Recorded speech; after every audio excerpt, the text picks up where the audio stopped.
And so, without further ado, we're going to get started into our topic at hand, blogs. Maybe you've read them, maybe you read them regularly, maybe you've thought about writing your own. Well, we've invited Justin Neal, who has his own blog, his own like Substack or whatever they're calling it these days, that has really helped him grow his network and grow just how he moves from a professional standpoint. So, without further ado, I want to get started with our fireside chat. But first, I want to just pause for a second. Justin, I could read the slide, but I'd love for you to kind of introduce yourself and give us some insight about what you're passionate about with blogs. Yeah, absolutely. Thank you so much, Jen. Thank you everyone for joining. I'm so excited to be here. I've been a part of the CX Exchange for about a year now, but haven't had a chance to join or be a part of one of these sessions. So excited to do that. So I've been in the CX world for about 10 years now, from owning accounts all the way to ops, to strategy, to digital CS engagement. And I've worked at small and large companies from IBM to VMware, and I'm currently a principal CX strategist at a company called Egnyte Collaboration Software. And on the side, I do have my own consulting business, and that is kind of one of the reasons why I started to write and started to blog. So I'm happy to answer some questions about how I got started, what some of the challenges have been, how I've seen it kind of grow and evolve, and what are the things that I've been able to do to kind of leverage it as part of my career. So again, I'm very much an open book, excited to meet with all of you and happy to answer questions and to be here. So thank you. Wonderful. Thank you. And I think Emily and I have already kind of come up with a few questions that we'll ask, and then we'll turn it over to everybody. But just because we're doing like a fireside chat, I'm going to actually stop the share if that's okay with everyone. We'll do this for about 20 minutes, and then we'll go into um, breakout rooms depending on how many folks join us. We do have some folks that kind of come in a little bit later, which is totally fine. So I guess I'll start off, kind of if you'll just give us the journey of how you started your blog, and give us some insights on like how you chose customer success to focus on, and that kind of in the beginning. Yeah, so I felt inspired to start writing because I saw a lot of CS content out there. A lot of it was very tactical. A lot of it was around how to build a playbook or how to manage these accounts or how to build a template or tips for QBRs or how to handle difficult renewals. All great content, all things that are important, all things that certainly matter, all very much written by CS professionals that maybe own accounts, own a book of business, own revenue, and were involved in that day to day.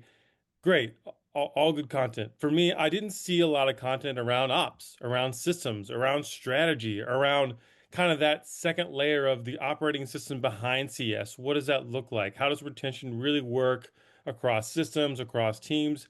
How does revenue connect to experience, right? How do you build digital CS campaigns and how does that change renewal rates and economics and adoption and all that stuff?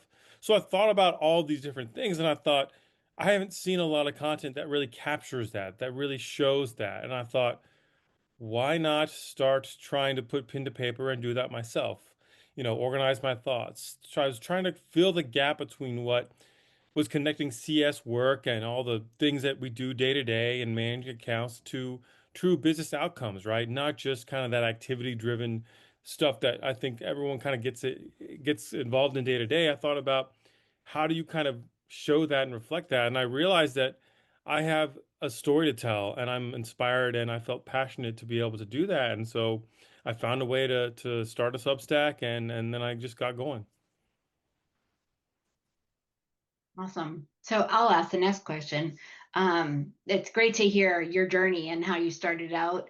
In those early days, what might have been something, and maybe a couple of things, that you learned early on that you were like, I need to switch gears here?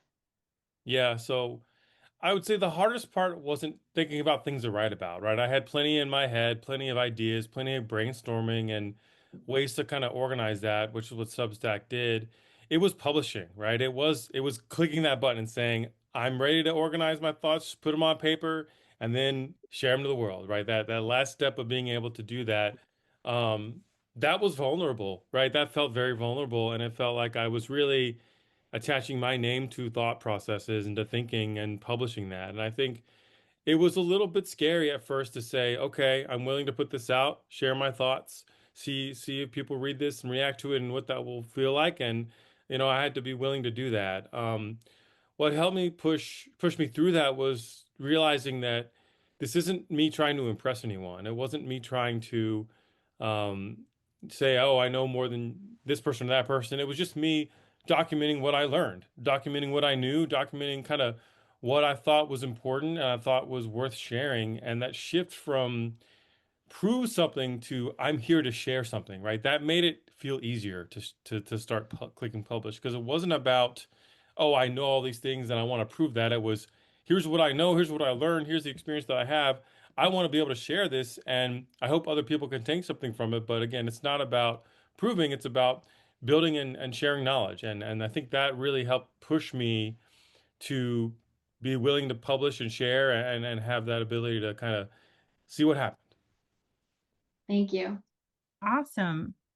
I guess the next question is about I have like a two-part question. So, what is like roughly the audience size of what like your for you right now from your published writing?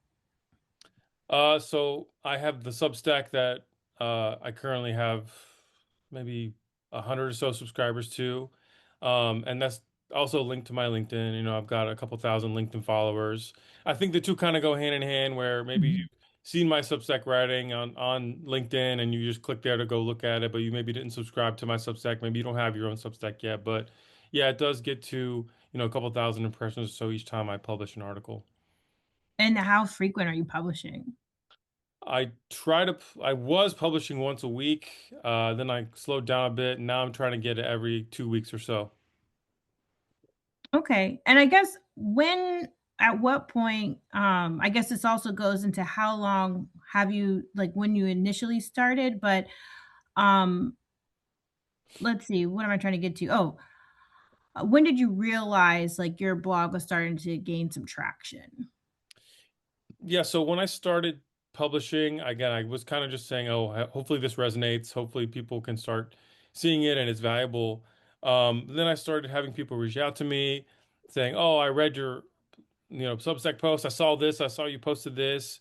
And then they started inviting me to speaking engagements. I started getting asked to, oh, would you be interested in, doing a forum or would you want to come on up? Like, so it was kind of the first step to build on, right? It was okay. So now I Mhm. have written form content and it seems to be resonating. And now I can use that and turn that into speaking engagements or podcasts or other forms of media. But then I kind of realized like, okay, this is being read, people are paying attention, this is resonating, and I shouldn't be afraid to use my voice. Great. Awesome. So you mentioned that you're a full-time customer success person, and I know that trying to balance out both of these things is tough, right? Jen and I are both like on the board of CX Exchange. We Mhm. also both have full-time customer success positions. Yeah. How do you balance that out? What sort of like habits or systems or processes do you have that allow you to balance out the different hats that you wear? Yeah. So I think as a systems guy, I would say I try to build my own system and kind of stick to it, right? So I would say that I stopped relying on maybe motivation. Um, and I started using cadence, right? So saying, okay, I'm going to Mhm. build based on the specific cadence, instead of just whenever I felt like I was motivated to do so, right? I'll try it once a week, once every 2 weeks, once a month, things like that. And I would say kind of a few practical things that come to mind. I try to write in themes, right? Not just kind of random post. I stick to CS strategy, CS ops, digital CS, the things that I would say I'm feel comfortable writing about and sharing about. So I try to keep all the things that I write about within that box. I try to be timely, right? I just wrote a post reflecting on what does CS looks like in 2026 and AI and all that good stuff, right? So I try to ensure it's relevant, it's themed, and it's kind of talking about things that are current. I try to treat writing like thinking time, right? I don't think about it as, oh, I'm creating content. I think about it as, here's what I've been doing during the week. Here's the things that I've read. Here's the things that I've kind of consumed. And here's time for me to kind of regurgitate that into a form of a Substack post. And then, this is what it looks like. So that helps me kind of process work and help me feel like I can build something more consistently. And that makes it feel more natural. Thank you. Awesome. So the question that I had that I'm really curious about, because maybe there's folks out there, maybe I might be one of them who've thought about like starting my own blog. It looks cool. I have maybe something to contribute.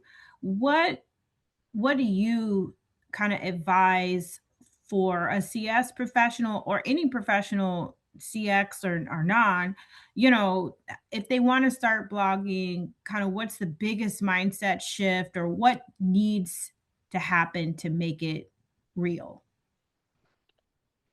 Yeah, so the first thing that I would say is you have to stop trying to sound like you're impressing someone, right? Stop trying to sound impressive and like, oh, this sounds good. Someone is going to think this is really, really cool, really great insight. And being impressive is obviously great, but the goal should be clarity. It should be trying to be clear with what you're saying, trying to be clear with what you're trying to teach, what you're trying to share, and make sure that that's kind of the goal of what you're writing for, right? It's about clarity and being clear, not about trying to sound impressive. I think a Mhm. lot of people delay writing or delay publishing because they're trying to produce something that they think is important or is going to make wavelengths or become influential, right? And I think instead of focusing on trying to produce something that's significant or that seems to be hitting those notes, focus on making your thinking visible. Share your thoughts and making that clear. Here's what I think about. Here's why that makes sense. Here's where I came up with that, and here's why. And I think clarity really is the key here. And I think if you are clear with what you write about and why you write about it and what makes sense to you, that will kind of lead to prestige and kind of the audience growth that you're looking for. No, that's a great point. That's a Great. really great point. So, Justin, I've been following you for quite a bit and watching your Substack. And I've also know that you have posted in the Success Circle Slack when you put an article up. Yeah. Is there any sort of blog that you find resonates more over other types, like any sort of content that you're finding really resonates? Yeah, I think my favorite or the ones that seem to be the most impactful are the ones that challenge traditional assumptions, right? Something like Emily, scale versus digital CS or how to operationalize digital CS in different ways than maybe you think of traditionally, or what are the true metrics that measure churn and it's not what you think, right? Like things that challenge what maybe are the standardization or the typical, assumptions that people make. Those seem to be resonate well and to grow. Something that's maybe tied directly to revenue, or something that maybe shows like value over sentiment, like just anything that maybe challenges someone to think a little more than just standard or outside the box a bit. I think these resonate, and I think they resonate because they're grounded in truth, in reality, and experience. Right? It's things that I've experienced and I've learned, and those seem to be recognized. People seem to recognize that those also happen to them. They say, "Oh yeah, I thought this too," or "I was thinking the same way," and you kind of wrote it out loud, and now I can relate to your writing, and that helps a lot. So I think just being able to challenge the norms and say something like that seems to be the best performing content. I like that a Mhm. lot. And it also makes me think about what you were saying with the second question the second question we asked was around authenticity and vulnerability. And you're finding that that content is the thing that most resonates. And in this world of like AI Yeah. and bots and like, you know, getting back to that human side, I find that really interesting that that's the stuff that you're seeing really lands. Yeah. I think we'll have one more question, and Emily, we'll take it to the chat because I see it's pretty busy Yeah, over there a for ton. questions from. Yeah, so awesome. We'll definitely get to your questions. But I guess the last question is, what kind of impacts since you've started blogging have you seen in your professional career or just in some of the goals that you have? Any opportunities? Or just in your professional network, can you share some use cases or some success stories as we in customer success are always seeking from our clients? Like, do you have any of those that you can share with us before we turn it over to the chat? Absolutely. I would say the biggest influence that it's had is it's really made my experience and my thinking visible. Because now instead of just saying in hypotheticals of, oh yeah, I helped lead teams and helped build the systems that led to X amount of churn reduction or adoption, right? It's published, it's there. So I could share that with a leader. I can share that with maybe someone that I'm working with or a friend or someone that I'm consulting with. It's made all my thinking visible. And that's Mhm. really led to conversations that I would have never otherwise had because they'll say, oh, yeah, I saw the model you built, the frameworks that you have in place there. Tell me about how that worked for VMware when you had $800 million dollars and you had to figure out ways to scale that, right? So I shared it all. So you can see that, right? So I think being able to use that to start conversations, speaking invitations just like this one, right? Being able to share that knowledge again, podcasting, being on panels and all that kind of stuff all started with my ability to share on Substack. Um, Stronger positioning and things like interviews, right? So I've been able to share that, oh yeah, I did that. I just wrote about that last week, actually, in this here's my Substack, right? So I'm able to literally share my content when I'm say interviewing with a company and they can see that and they can see published versions of my thought process. And it's really helped with deepening my relationship with the peers. Like Emily just said, Emily is a peer of mine who I worked with even at VMware, and now she's seeing the published posts that I have from the work that we did together, and she says, "Oh man, that's so cool," because she may remember it, but she didn't, write about it and doesn't have content around it yet. So she can say, "Oh yeah, when we worked on scaling digital CS at VMware with these a lot of clients, then Justin wrote about that. Now I can kind of talk about that and we can have a stronger relationship thanks to that." So I think those things have really helped open up doors and helped kind of build a strategy around what my career can look like. And again, I now have tangible assets that I can share anytime someone wants to know, hey, what do you think about this? And I think that's invaluable. Awesome. So we'll take a pause and go to the chat here. Emily, I know it's been pretty busy in there. Do we have a question that Yeah, do you want me to unpin and open it up to everyone and people can ask questions live, or you can just read them from the chat? um ooh, that's a good question. I think since they put them in the chat, we can unpin as well, but we can Okay, I'll yeah, we can unpin. unpin as well and we can just read, and then if that person wants to clarify what they asked previously in the chat, they or if Justin wants to ask them follow up, then let's do that. Is that okay? It's great. So yeah, let's unpin and then we can just go through the chat. So because the chat's orderly. So So do you want me to if you read could from the find the first one, because I haven't, I'd have to scroll a little bit. I probably missed the first one, but I can find it while you're reading it, and then we Yeah, can. so Manuel Harnish is asking a bunch of questions. Oh, So, Manuel, if you want to go off of mute and ask anything live, that feel free, or I can go through the list. Yeah, I'm happy to just paraphrase. So first thing, I kind of heard you have about 100 subscribers right now on Substack. Is that accurate? And then from there, like, did you seed that list in any way, shape, or form, or did they all grow organically?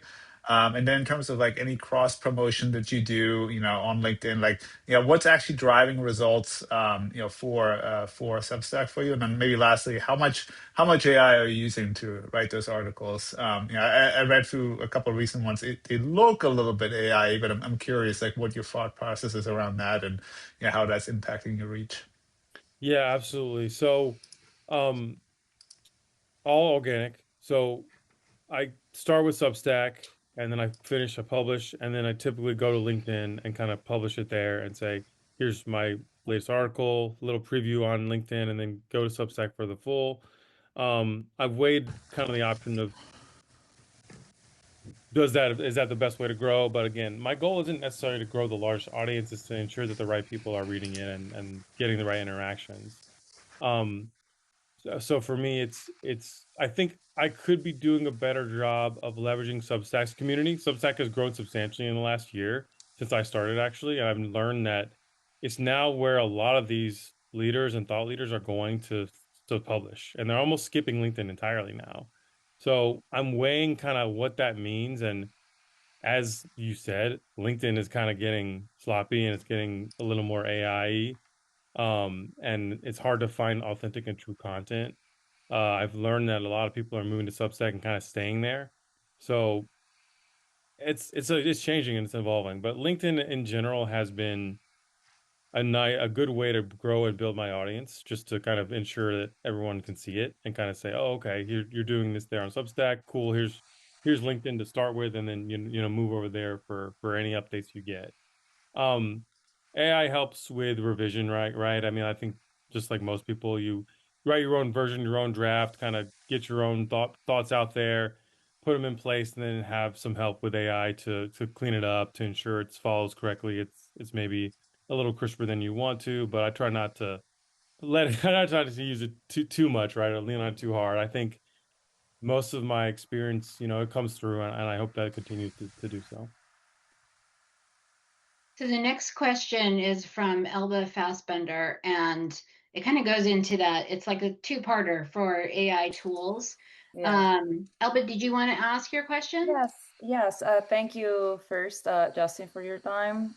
So in your experience, I would love to hear what AI tools are you currently using? I think nowadays it's overwhelming, the amount of tools that you see. So it's like a lot of questions that sometimes I have. So it's good to hear in your experience what helps you the most. Yeah. What are the tools that you consider, keeps this organic growth, and at the same time, hearing your voice and sharing your thoughts without having a help that change, your members and your community. Yeah. Yeah, and I've experimented with a few, Claude, Gemini, Google, ChatGPT, and a few others. I found Claude to be the best at kind of taking what I wrote, maybe clarifying it without it losing its voice, without losing its tone. Um, Maybe because I've used it the most, I'm not sure, but that's the one that seems to be the best at capturing my writing and not losing it, right? The other ones are like you said, a little bit too robotic, or maybe they aren't quite as accurate or as natural. So I've experimented with a few, and that seems to be the one that's been the best for me, as far as, yeah, my content. Awesome. And do you use like a specific tracker to kind of like keep track of the topics that you will share with your audience?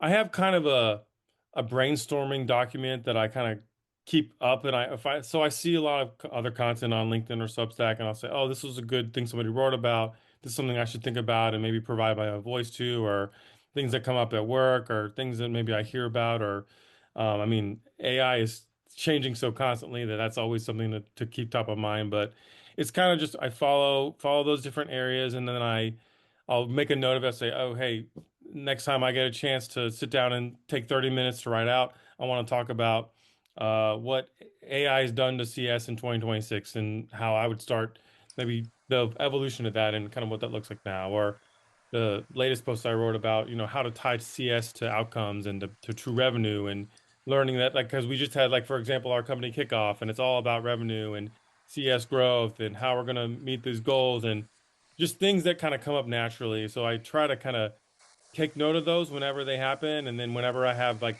10, 15 minutes of quiet, or anything like that, then I'll sit down and write my thoughts out, and then kind of build the plan to publish and schedule. Thank you. That's super helpful. And Alex, I saw that you went on camera, so I'm hoping that means you would like to ask your question live. There we go. Can you hear me? Yes. Awesome. So I have a podcast that I've had for about a year and a half, and I get some impressions on LinkedIn. But one that I posted about a month ago, all of a sudden was like 5 times more impressions, and I got a lot of traffic there. And then I posted another one, and then it was a low number again. Do you have any tips on LinkedIn on how to get more impressions, just based on how you format the content or anything like that? Man, it's funny you say that because I'm gathering the same thing. Like random posts get more traction than others. I've learned recently that LinkedIn's algorithm is like completely changed again.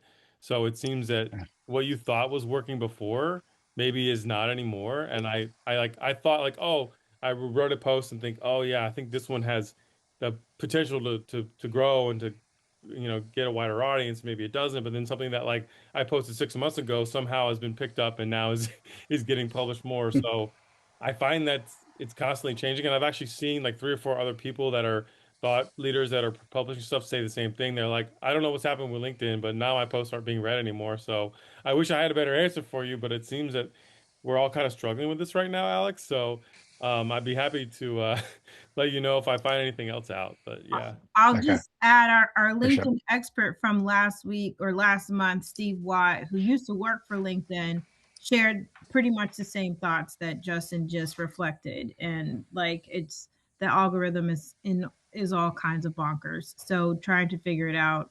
But the blogs that I've seen on their algorithm is that they're trying to be more of a long term and less of a right now um, amplifier, so that you're not just seeing the stuff that was published the last 45 minutes of you logging in. You can see things from 2 weeks ago or 3 weeks ago. So they're playing around with that a little bit.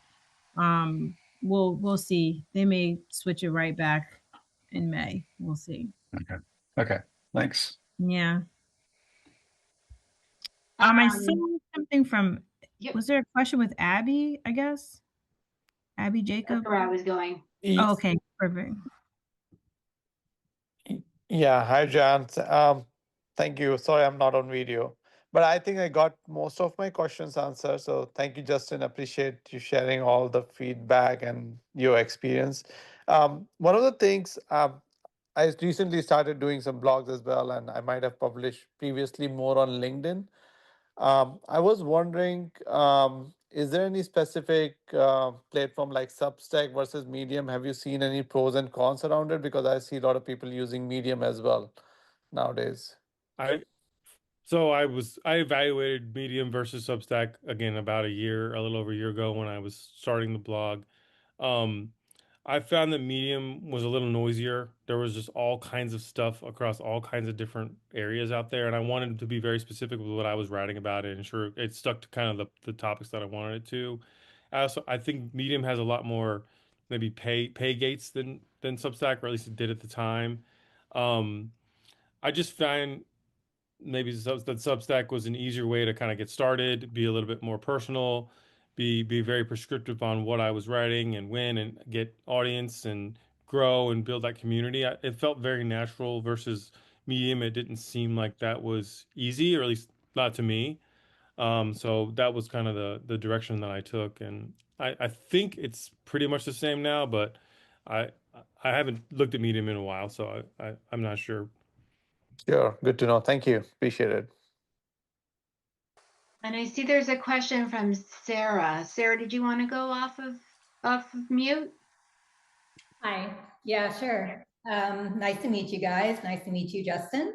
So my question is, do you have any best practices you can share around growing your subscriber base on Substack? So is there a certain like CTA that you use in your LinkedIn posts, any incentives that you prescribe for or, for subscribing? Yeah, so I guess first thing is I made it free for a while I build my audience. So I know you can add paid subscriptions and I may do so eventually, but I want to build it up enough to where it feels like it's worth it. Publishing on a schedule. So I communicate back and forth with other writers on Substack that I know that are also in CS or also kind of publishing similar things. So whenever we have articles, we kind of share each other's. and build our kind of our writer community that way. And I found that that was the easiest and the best way to kind of help each other out. Like Substack's all about, hey, I know you're new or you're trying to grow your subscriber base, so am I. Let's see what we can do. And not even just people in CS or writing for business, like just all kinds of other folks that maybe are writing about culture or other areas. I found that it's very much a open book, or people are really willing to open and help. Um, and again, I don't know the pay versus free thing. I don't know exactly when the right time to ask for pay subscription would be, but having the buttons in there, making sure everyone knows how to subscribe. I add call to actions in most of my posts say if this is interesting to you, subscribe to my Substack here. I'll kind of pop it into different groups or different places where I'm publishing. But I want the goal. My idea is because when you post on Substack, it goes you get an email, right? So you can see it through your email. My idea would be for someone to get it that way and to subscribe from email versus social, like clicking through LinkedIn just because it's a direct email right to you from me so you can see my recent post, right? So I've been thinking of ways to maybe ensure that that email is effective and that the call to action there is clear. So I would work on ways to do that. Thank you. Do you I'm curious now because always in my brain monetization comes up, but like do you guest blog elsewhere or do you utilize your blog to facilitate sponsorship or anything? I've seen a few people do that, but I just was curious if that's something that's come up a lot for you or made a big difference for you. Um, not particularly. I've kind of just again left it an open book, left it free, and then kind of gave everyone access to it for now. And then kind of linked to it with different areas that I have connections with, but at this point, I haven't really been monetizing it. Mhm. So Jen, that's the end of the unique questions. I don't know if you want to open it up for people to ask questions or if you have any additional questions. Well, we were going to set up breakout rooms, but I feel like with the size of the audience that we have today, maybe we can just do the breakout questions all together. I mean, we're right at that like spot where we'd have really tiny breakout rooms, but it may still be fulfilling to do kind of the breakout questions all together. So I'll share my screen. I'll go back to the presentation. Instead of kind of degrouping everyone, we can just have a quick session with from a breakout perspective. So the questions to discuss is, do you read any blogs right now? Like, is this something that's regularly part of your routine? I know some people check LinkedIn multiple times a day. There may be your favorite blog there. And so I'd like to kind of get an idea of what your favorite blog is and why.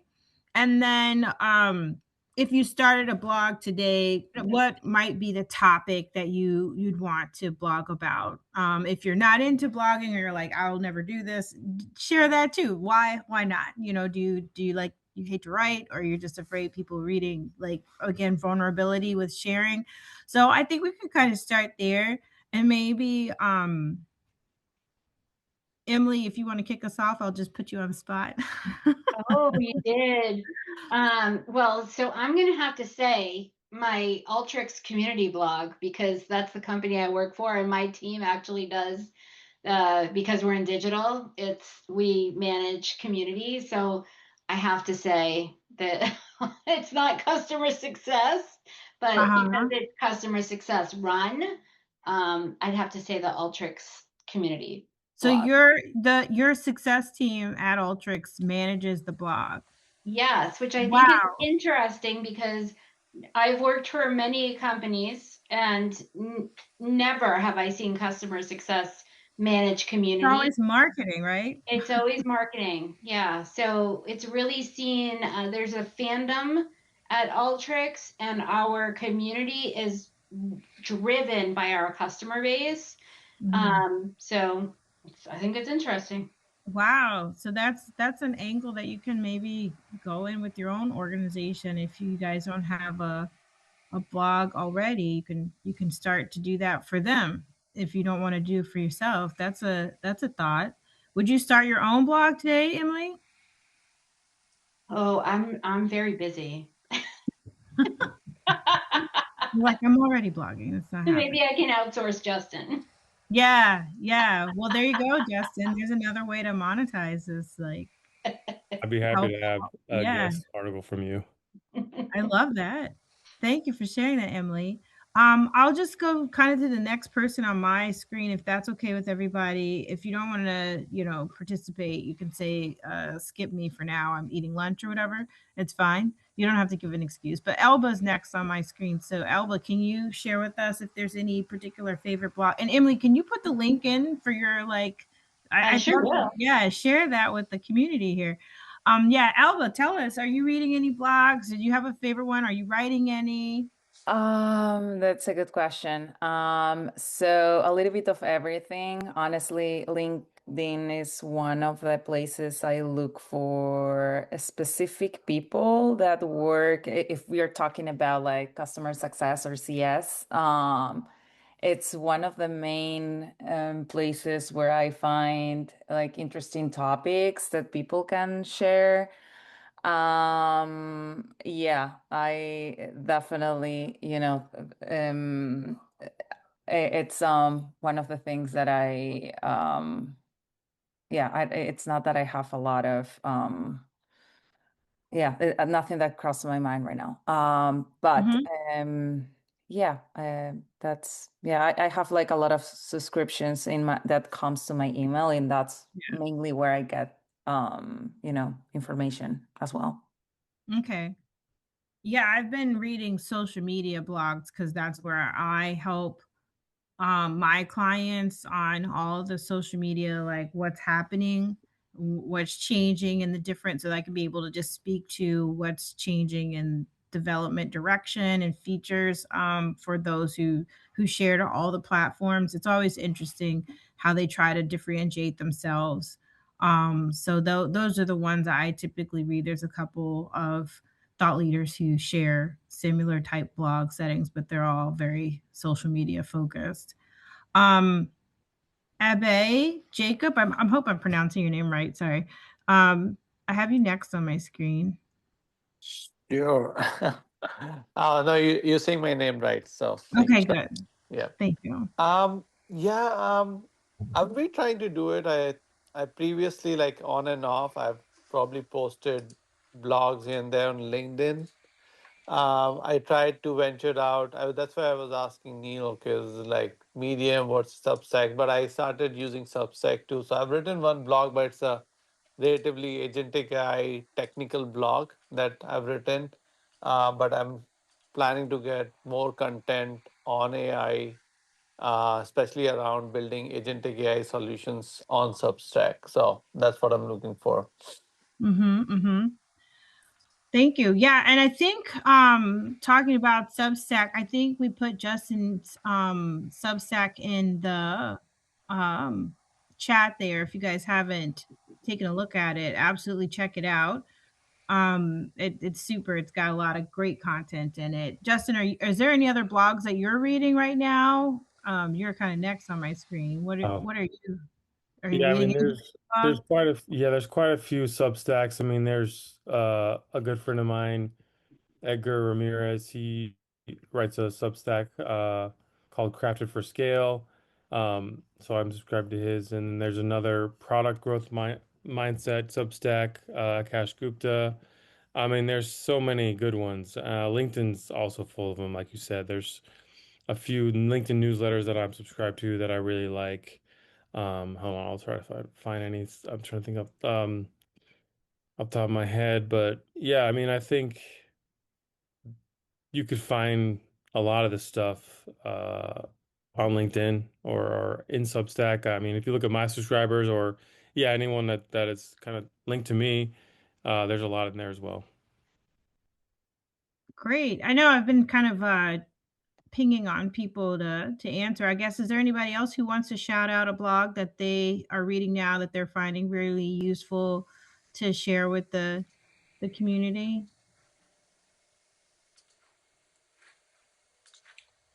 Can you guys hear I me? mean, Hey, Daniel, yes. I put one in the chat. This is one that I've enjoyed reading. It's kind of how to integrate AI into customer success. Mhm. He's pretty prominent on LinkedIn, but I've also subscribed to his newsletter and blog, and it's pretty useful. A lot of good tips there. Other people are looking for something. Okay. And you said this one's on Substack? I don't know exactly. I get emails. I can So Okay. I can add up on that one. It's from I think Jeff and Jeff from they had previous communities and all, so they have a podcast and they have a newsletter. So you can follow either the newsletter or you can also go through their podcast. Both of them are good. The content is actually pretty good for CS side. Thanks, Madhur. Yeah, are there anybody else who wants to offer up any blogs that they're reading now that could be useful for everyone in the community, or any other folks that are maybe starting? Oh, John Gleason's, yeah, that one's a great one. I definitely pretty much read whatever he sticks out there. Emily, what's this one that you just put in Oh, there? I'm just putting the link for the one that Daniel just talked about. Oh, okay, thank you. Yeah, I wasn't able to grab the thing that he shared. Alex, Manuel, Annette, did you guys have any others that you wanted to share? yeah, I subscribe to one. Well, obviously, get a bunch of them. Like Rachel Prolam has one that comes out. Kristen Faltoroso gets a newsletter out pretty regularly. But one that's more like a long form content format, Mhm. a site called bitsaboutmoney.com. Oh, It's a guy that used to work for Stripe. He's sort of independent now, and he writes a lot about the financial plumbing and infrastructure that most of us don't really see or think about. Usually if I listen to them, so I set the browser to read the thing to me, and they're usually like 30 to 45 minutes long, so they're pretty long form content, but very, very informative. I also have my own Substack, in case anybody is curious, and I started about a half a year ago, but I'm not quite there yet with the long form content. well, go ahead and dump it in the Slack for sure. I'd love to check it out. Thanks for the tip on Bits and Money. I am very much a financial like services focused blogging reader, so I appreciate that one. I'll definitely check that out. Yeah, absolutely. I just put the link to that in the chat, and I'll put mine in there as well. There you Yeah, go. thank you. Awesome. Well, we're almost at time. I just wanted to say, give another minute, to say thank you to Justin for being our speaker today, sharing his insight and experience, and really just, you know, being very transparent and honest with us. And I want to thank everyone else who shared. Justin, I'll leave you with another minute that we have to see if there's, anything else that you wanted to cover, or other insights that you have, any events coming up, or any other things that what to look forward to with your blog coming. Uh, A thank you. TikTok like sideline. Yeah, no, that's fair. No, thank you. Thanks a lot everyone for joining. No, honestly, I'm just trying to kind of get back into a good rhythm of publishing and posting. I took some time away last year after I had a third child, so I've been a little bit busy with Yeah. that. Yeah. Congratulations. Yeah, Three and a so work he's and a job and a blog.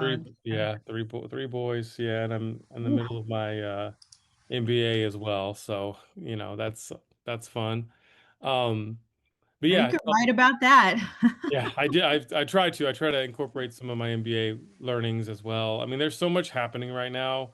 And that's kind of maybe my last point is there's a lot going on and there's plenty to share, right? So it sounds like some of you have already started blogs, but I certainly would say if there's nothing to be afraid of, right? Substack is really, to me, it's created a community of people that are just willing to try to share things, and I think it's been fun to just kind of learn what that looks like and how to, you know, find your voice. And again, it's helped me open doors and publish the things that I think about and frameworks and all that good stuff. And so I think anyone that you're thinking about it, it's not the gate is not very high. So I think you should be willing to try it and see what happens. And, I'm happy to answer any more questions, or if you want some one-on-one help or ways to get started, absolutely let me know. But yeah, I think it's nothing wrong with getting started and just seeing what happens.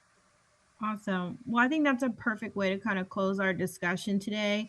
Everyone, you're going to get a message that is going to ask you for your feedback. So please fill that out. It really helps the team. And we will have our next session. It will go through podcasting. So if you haven't signed up for the next session, we'll be incorporating how to brand yourself via podcast and how podcast media can work for you. So looking forward to that discussion as well. Justin, thank you again. And everyone, have a great rest of your week.